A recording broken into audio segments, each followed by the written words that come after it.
Buen día para todos. Bueno, a continuación voy a explicar la metodología para resolver un programa orientado a objetos que vamos a estar siguiendo a lo largo del curso.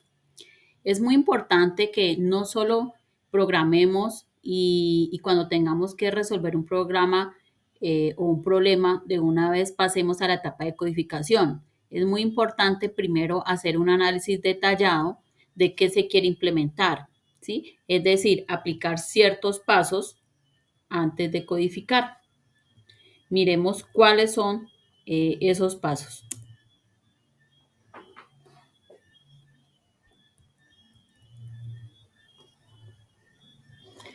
Bueno, entonces vamos a ir explicándolo a través de un ejercicio muy sencillo, pero recordemos que esto lo vamos a resolver orientado a objetos.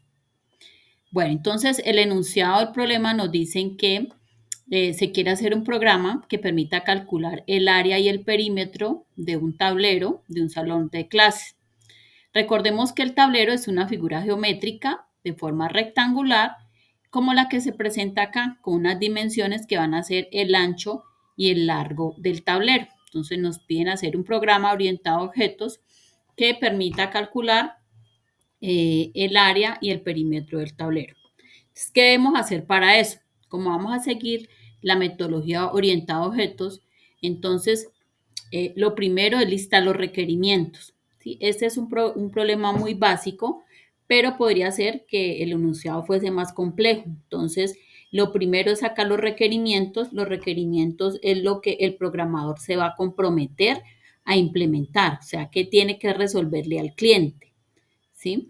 El cliente en este caso pues es el profesor, pero en la vida real podría ser pues el dueño del negocio, un empresario.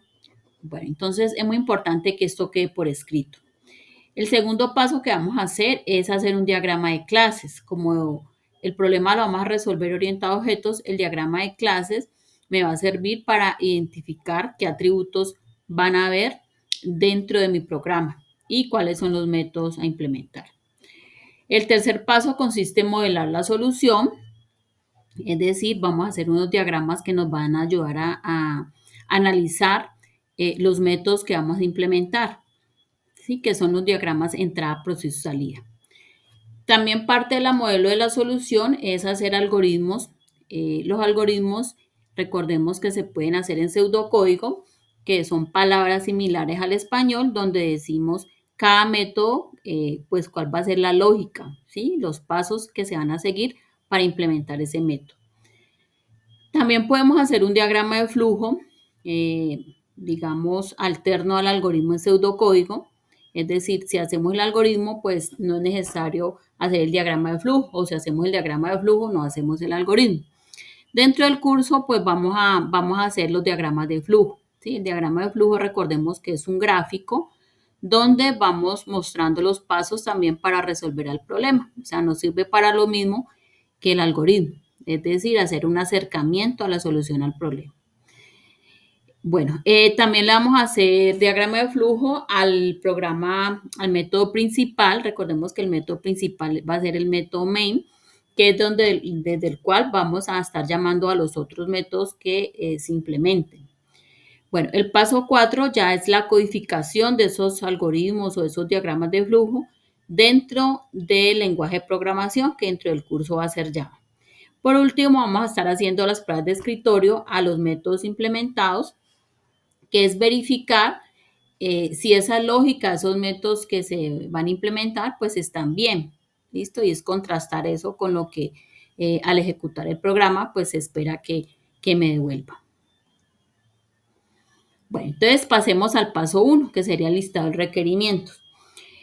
Recordemos que un requerimiento funcional es una operación que el programa que se va a construir debe proveer al usuario, ¿sí? Y que pues bueno, va a mostrar el problema que va a resolver. ¿Cómo vamos a sacar los requerimientos?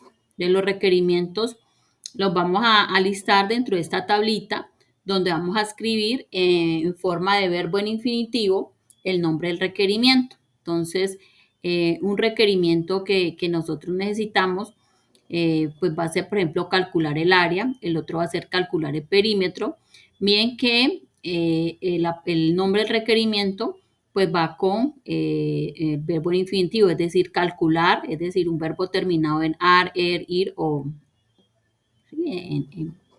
De esta forma. Y le vamos a poner R1, R2 como para irlos numerando. También vamos a tener, digamos, el método o el requerimiento que nos permite registrar los datos, ¿sí? Dentro del sistema, que en este caso va a ser el ancho y el largo, es decir, el método con el cual le vamos a pedir al usuario que ingrese esos valores de entrada. Entonces, para este ejercicio vamos a tener 3 requerimientos. Acá al lado izquierdo vamos a escribir el nombre del requerimiento y al derecho vamos a colocar la descripción de lo que hace ese requerimiento. ¿Sí? Entonces, por lo menos registrar los datos, pues va a permitir al usuario o va a permitir registrar por parte del usuario el ancho y el largo del tablero.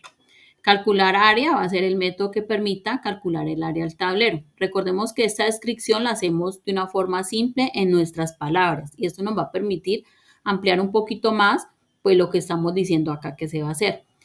Mientras que el nombre del requerimiento es una frase corta, ¿no? Que empieza en R1, R2 o R3 dependiendo del número del requerimiento. Bueno, entonces esta parte sería lo que corresponde al listado de requerimientos para el ejercicio que nos están pidiendo resolver. Bueno, el segundo paso es modelar el problema, que consiste en hacer el diagrama de clases. El diagrama de clases es un rectángulo que se divide en 3 partes. En la primera va el nombre que le vamos a dar a la clase. Nosotros vamos a tener una clase que va, digamos, a modelar ese problema de lo que estamos hablando. Como estamos hablando de un tablero, pues el nombre de la clase va a ser tablero. Ese nombre de la clase debe ir en singular y debe empezar con letra mayúscula. Miren que la T está en mayúscula. Bueno, este rectangulito se divide en 3 partes. En la segunda parte va el nombre de los atributos que vamos a tener. ¿Qué son los atributos? Es lo que me caracteriza, ¿sí? A ese tablero. ¿Cuáles son las propiedades de ese tablero? ¿Qué características tienen? Dentro del enunciado nos están hablando de un ancho y un largo. Por lo tanto, esos van a ser los atributos. Acá al lado podemos decir de qué tipo son esos atributos. Recordemos que un atributo es una variable que va a ser de algún tipo de datos. En este caso lo vamos a manejar como un número real. Y en la tercera parte del rectángulo vienen los métodos. A partir de los requerimientos, nosotros sacamos los métodos que consideramos van a ir dentro de la clase. Según los requerimientos, hablábamos pues, de un requerimiento que era para pedir datos, otro para calcular área y otro para calcular perímetro. Entonces, miren que hemos creado métodos con nombres similares, pero acá ya hablamos es el nombre. Recuerden que los nombres de los métodos no pueden llevar espacio en blanco. Entonces, colocamos el nombre del método y al final colocamos paréntesis que abre y cierra para, pues, diferenciar el método del atributo. Aquí también he colocado el método tablero, que es un método que siempre, pues sabemos que en programación orientada a objetos siempre va a ir. Como tal, pues dentro de los requerimientos no nos hablan de él, pero para efectos de este ejercicio lo voy a colocar para mostrar pues cómo se implementa. Bueno, entonces este sería el diagrama de clases. Dentro del diagrama de clases no colocamos el método principal. Este método principal pues es donde el cual voy a empezar a ejecutar cada uno de estos métodos, pero no se coloca acá. Bueno, pasamos al paso 3. El paso 3 consiste en ir modelando cómo va a ser la solución, es decir, cómo vamos a implementar estos métodos. Entonces, para esto vamos a utilizar un diagrama que se llama el diagrama entrada, proceso y salida de cada método, que nos va a servir precisamente para analizar cada uno de los métodos, cuál sería pues una solución apropiada. Bueno, en este diagramita nosotros tenemos que para cada método identificar cuál es la salida, es decir, qué es lo que va a calcular el método o qué es lo que va a obtener ese método, ¿sí? Cuál va a ser el resultado. Las entradas, qué es lo que necesitamos conocer para poder implementar ese método, ¿sí? Es decir, generalmente lo que el usuario ingresa, ¿no? Y el proceso es la explicación detallada de la lógica que se llevará o cada uno de los pasos que vamos a realizar, incluyendo las fórmulas matemáticas, para implementar el método, es decir, transformar estas entradas y obtener las salidas. Para eso vamos a hacer una tablita que vamos a utilizar con este formato, siempre van a utilizar esta tablita, donde acá decimos datos de entrada. Aquí vamos a escribir qué es lo que vamos a ingresar, ¿sí? Al método o qué datos necesito pedirle al usuario para obtener los datos de salida. Entonces acá explicamos en palabras esa información que se requiere o que vamos a ingresar. Acá le damos un nombre a la variable que me va a identificar esa información y acá decimos de qué tipo de datos es la variable que escribimos acá. Luego viene lo que es el proceso. En el proceso, como dijimos, van a ir las fórmulas y los pasos que vamos a seguir para obtener las salidas, ¿sí? Y las salidas, pues es lo que vamos a calcular en cada uno de los métodos, ¿sí? Aquí también hemos colocado en esta parte, en la primera parte debe ir la descripción de la información que se va a calcular o lo que se va a mostrar por pantalla al implementar determinado método. Aquí colocamos el nombre de la variable que me va a representar esta información que describo acá y asimismo el tipo de datos de la variable que coloquemos acá. Bueno, miremoslo con un ejemplo. Entonces, arranquemos con el método constructor. El método constructor en programación orientada a objetos es un método que me sirve para inicializar mis atributos de la clase, ¿sí? Es decir, los atributos dijimos que eran ancho y largo. Entonces, ese método constructor lo que va a hacer es darle unos valores iniciales. Esos valores iniciales nosotros los definimos dentro del método. Para este caso, le vamos a colocar que ancho y largo van a valer 1. ¿Listo? Como van a ser unos valores fijos, pues yo no le voy a pedir nada al usuario. Por lo tanto, acá dije que no se pide nada. Y entonces estos otros dos cajoncitos coloqué NA, que significa que no aplica. ¿Listo? Porque aquí no le voy a pedir valores al usuario. Este es el método constructor donde inicializo ya los atributos con los valores por defecto, que en este caso va a ser 1. Podría ser otro valor, ¿no? El programador quiera. Bueno, y en los datos de salida, pues, ¿qué va a suceder una vez que se ejecute este método? Pues, ¿qué va a hacer? El ancho y el largo van a quedar inicializados con estos valores de 1, pero no se va a mostrar nada por pantalla, ¿listo? Entonces acá no va a ser necesario crear ninguna nueva variable para eso, ni voy a mostrar nada. Por lo tanto, acá coloqué NA. Bueno, miremos los otros métodos. Pasemos al método. Bueno, ahora pasemos al diagrama de flujo. El diagrama de flujo es la solución o el algoritmo, pero de forma gráfica, ¿no? ¿Cómo hacemos esto? Entonces acá arriba colocamos el nombre del algoritmo. Vamos a llamar algoritmo tablero. El constructor pues siempre tiene el mismo nombre de la clase. Y decimos que acá ancho va a ser igual a 1 y largo va a ser igual a 1. Como estas son operaciones, van dentro del rectangulito. Y eso es todo lo que hace el método. No imprime nada por pantalla, entonces acá colocamos fin del algoritmo. Pasemos ahora al método para pedir los datos. El método para pedir datos, que está en el diagrama de clases, miren que acá aparece el mismo nombre que colocamos en el diagrama de clases. Este es el método que se va a encargar de pedirle los valores al usuario. ¿De qué valores? Del ancho del tablero y el largo del tablero. Por eso acá en la descripción hemos colocado ancho del tablero y largo del tablero y entre paréntesis pues coloqué que son atributos. Bueno, el nombre de la variable pues va a ser ancho y largo, ambas de tipo real. ¿Qué se va a hacer en este método? Pues algo muy simple, se va a mostrar un mensaje por pantalla al usuario pidiéndole que ingrese el ancho y el largo del tablero y esos valores que el usuario ingrese pues se van a guardar internamente dentro de estas mismas variables. ¿Cuál va a ser el dato de salida o el resultado una vez que se ejecute el método? Pues que el ancho y el largo van a quedar registrados, pero el método como tal no devuelve nada. Como no devuelve nada, entonces no es necesario crear acá ninguna variable. ¿Listo? Digamos, se realiza una acción, más no creo ninguna variable.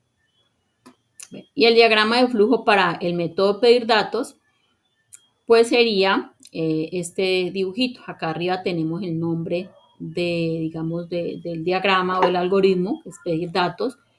Luego se muestra en digamos, este rectangulito que está como inclinado a sus lados, un mensaje por pantalla que dice ingrese el valor del ancho. Para identificar que es un mensaje que sale o que se muestra por pantalla, lleva una flechita acá que va saliendo. Bueno, este diagrama fue generado en una herramienta que se llama PCI, pero pues digamos que estos diagramas pueden tener ciertas variantes dependiendo qué herramientas se utilicen para graficarlos. ¿Listo? Bueno, una vez que se muestre ese mensaje, se va a ingresar un valor, ese valor va a ser almacenado en la variable ancho. Miremos que acá hay una flechita de entrada que indica que el ancho recibe o que se registra ese valor, o sea que es un dato de entrada. Luego se va a mostrar un mensaje que diga ingrese el valor del largo, va con flechita que sale, se guarda en el largo y eso sería todo. No hace nada más este método de pedir datos. ¿Listo? Bueno, ahora sí pasemos a los métodos de calcular el área. ¿Listo? Entonces, para calcular un área, ¿qué debemos hacer? Primero que todo, pues para cuando se calcula el área, nosotros vamos a llamar a esta variable de salida, a la variable de salida la vamos a llamar área, que es de tipo real. En este caso, el método calcular área sí va a devolver un valor, ¿sí? Que es el área. Por eso aquí llenamos los valores. Aquí describimos que es el área del tablero, ¿listo? A veces es más fácil pensar en las salidas y luego pensar en las entradas, ¿no? Entonces, en este caso, la salida pues sería el área. ¿Y qué necesito para hallar el área? Pues necesito conocer el ancho y el largo. Pero ese ancho y largo no van a ingresarse, o sea, no se van a volver a pedir en este método. Porque como hay un método que se llama pedir datos, antes de ejecutar el método calcular área, se supone que se ejecuta el método pedir datos. Y en pedir datos, entonces, se van a ingresar los valores de ancho y largo. Por lo tanto, acá dije que no se ingresa nada, porque el ancho y el largo ya se ingresaron en el método pedir datos. ¿Listo? Entonces, no voy a llenarle acá nombre de la variable porque yo no voy a crear ninguna variable dentro de este método, ni voy a ingresar un valor para la variable. Digamos que esos valores ya están y los utilizamos acá en el proceso aplicando la fórmula ancho por largo para hallar esa área. Bueno, este sería entonces el diagrama entrada, proceso y salida del método calcular área. Y su diagrama de flujo, pues sería, acá arriba vemos el nombre del diagrama, calcular área. Definimos la variable área. Como esta variable área es una variable local al método, porque si bien ancho y largo son atributos, los atributos son variables locales. Entonces, esas variables no se definen acá. Ya están, digamos, se definirán pues en la parte de la clase cuando implementemos. Pero acá el área, que era la variable de salida, sí debemos definirla porque es una variable local, es decir, una variable que va a aparecer dentro de este método, pero no existe en los otros métodos. Entonces la definimos de tipo real y decimos que el área va a ser igual a ancho por el largo. Las operaciones dentro de los diagramas de flujo se acostumbran a hacer dentro de un rectangulito. Este operador de flechita que entra acá significa que es una asignación. También podemos utilizar el signo de igual. Entonces, una vez que se calcula el área, mostramos el área por pantalla. Para mostrar un dato por pantalla se hace dentro de esta figurita, que es como un paralelogramo, y con la flechita que sale. ¿Listo? Y por último, final del algoritmo. Entonces, este sería el diagrama de flujo de calcular área. Pasemos ahora al último método, que es calcular perímetro. Para calcular el perímetro, el diagrama sería de la siguiente forma. No vamos a ingresar los datos, o sea, para hallar un perímetro también necesitamos el ancho y el largo, pero como bien sabemos, ya antes de llamar a este método, pues estos datos ya fueron ingresados. Entonces decimos que acá dentro del método como tal no se ingresan ningunos valores porque ya fueron ingresados en el método pedir datos. Entonces acá llenamos con no aplica, no aplica. Y el dato de salida pues va a ser el perímetro del tablero. ¿Sí? Entonces, en la descripción colocamos en nuestras palabras perímetro del tablero. Nombre de la variable, pues la vamos a llamar perímetro. Este nombre que escribimos acá en los diagramas entrada, proceso y salida, tienen que ser los mismos nombres de variables que vamos a utilizar cuando implementemos en nuestro lenguaje de programación o cuando hagamos el diagrama de flujo también. No podemos cambiarle el nombre a las variables. Estos son ya los nombres de las variables que vamos a utilizar. Y este es de tipo real. ¿Cómo se calcula el perímetro? Pues multiplicando 2 veces el ancho más 2 veces el largo. ¿Sí? Entonces, esta operación la asignamos al perímetro. Bueno, y el diagrama de flujo entonces sería, definimos la variable local, que es el perímetro, que va a ser de tipo real. Acá no se alcanza a ver, pero iría como real. Escribimos la fórmula y decimos que perímetro es el dato de salida. Bueno, por último, vamos a explicar el método main. Eh, el método main es el lugar desde el cual pues vamos a llamar a los métodos que hemos creado en la clase tablero. Entonces, para empezar a llamar a esos métodos, lo primero que se hace es crear un objeto de la clase tablero o instanciar un objeto. ¿Cómo se instancia el objeto? Le damos un nombre al objeto y colocamos el nombre de la clase. En este momento, la clase se llama tablero. El objeto se va a llamar OBJT. Luego, después de crear el objeto, deberíamos llamar al método pedir datos para solicitarle al usuario que ingrese los valores que va a tener el tablero en sus atributos. Entonces lo hacemos a través del método pedir datos y se debe colocar primero el nombre del objeto objt.pedirdatos. Luego se llama el método calcular área y por último el método calcular perímetro de la misma forma.